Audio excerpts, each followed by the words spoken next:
Once touted as Sony's next big hit, Concord launched with high hopes but quickly fell into the ranks of forgotten games. But what went wrong? Today, we're diving deep into the rise and fall of Concord to uncover what happened. Hi, my name's Dahero, and welcome to my channel where I talk about tech and gaming related stories. Back in 2023, when Sony acquired Firewalk Studios, the gaming community was buzzing with excitement. Firewalk Studios, composed of industry veterans from Bungie and Activision, had a reputation for delivering top-tier multiplayer experiences. With titles like Destiny under their belt, expectations were through the roof. The early teasers for Concord promised a unique take on the hero shooter genre, blending the team dynamics of Overwatch with the strategic depth of Valorant.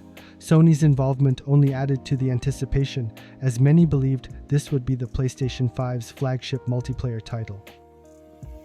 The game was set in a vibrant, futuristic galaxy where players took on the roles of free gunners, mercenaries battling across diverse arenas.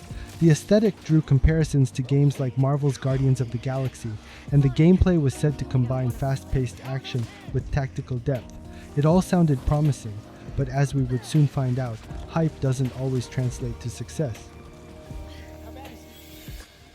Concord officially launched on August 23, 2024, with a simultaneous release on PlayStation 5 and PC. The gaming world held its breath. Early reviews started to trickle in, and they weren't as glowing as many had hoped. While the game was praised for its polished mechanics and smooth performance, it quickly became apparent that something was missing. Critics pointed out that while Concord was technically sound, it lacked the soul that made other hero shooters memorable. The characters, though well designed, didn't resonate with players. Unlike the instantly recognizable heroes of Overwatch, the free gunners felt generic, and their backstories didn't engage the community. This was a crucial misstep in a genre where player attachment to characters is key to long-term success. Another point of criticism was the game's limited content at launch. With only a handful of maps and modes, players quickly exhausted what Concord had to offer. The promise of future updates and content drops wasn't enough to retain the initial player base, which began to dwindle within weeks. On my mark. So, what were the critical flaws that led to Concord's downfall? First and foremost, the game's character design was a major issue. In a hero shooter, players need to feel a connection to their characters, whether it's through a unique visual style, compelling lore, or distinctive abilities.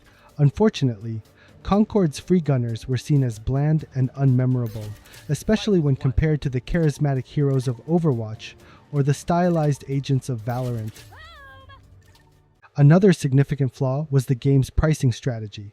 In a market dominated by free-to-play giants like Apex Legends, Valorant, and Overwatch 2, Concord launched with a $40 price tag. This decision baffled many, as it immediately put the game at a disadvantage. Why would players pay for Concord when they could access similar experiences for free? This miscalculation severely limited the game's potential player base right from the start. Match strategy that you might find in deck building games.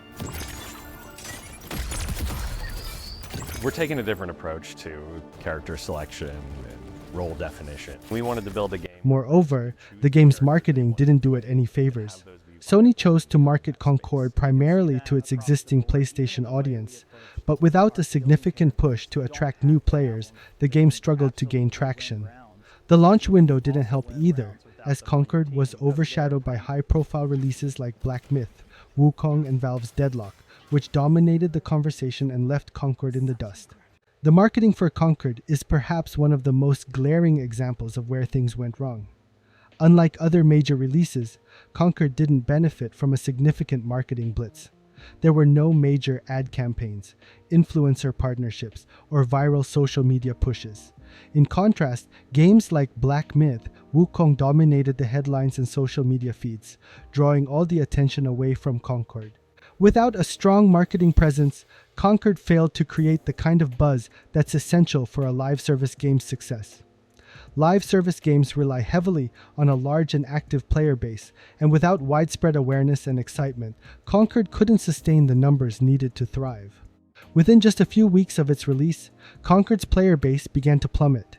Many players moved on to other titles, and even the most dedicated fans found themselves struggling to find matches. Despite efforts to revitalize the game through patches and updates, the initial damage was too great. The game never recovered the momentum it needed to become a staple in the hero shooter genre. The decline of Concord serves as a harsh reminder of how quickly the gaming landscape can change. Even with a talented development team and a major publisher like Sony backing it, Concord fell victim to a combination of poor character design, pricing missteps, and a lackluster marketing strategy. It's a cautionary tale for developers and publishers alike. No matter how promising a game may seem, success in the gaming industry requires a perfect storm of quality, appeal, and visibility. Concord might have missed the mark, but it also serves as a valuable lesson for the gaming industry. A game needs more than just a familiar formula and a big budget to succeed. It needs heart, innovation, and most importantly, a reason for players to care. While it's unclear if Concord will ever make a comeback, one thing is certain: it will be remembered as a bold attempt that fell short in a highly competitive market. Thanks for watching. If you enjoyed this deep dive, be sure to like, comment, and subscribe for more tech and gaming stories. Let me know in the comments. Did you play Concord? What did you think of it? I'd love to hear your thoughts. Until next time, stay gaming.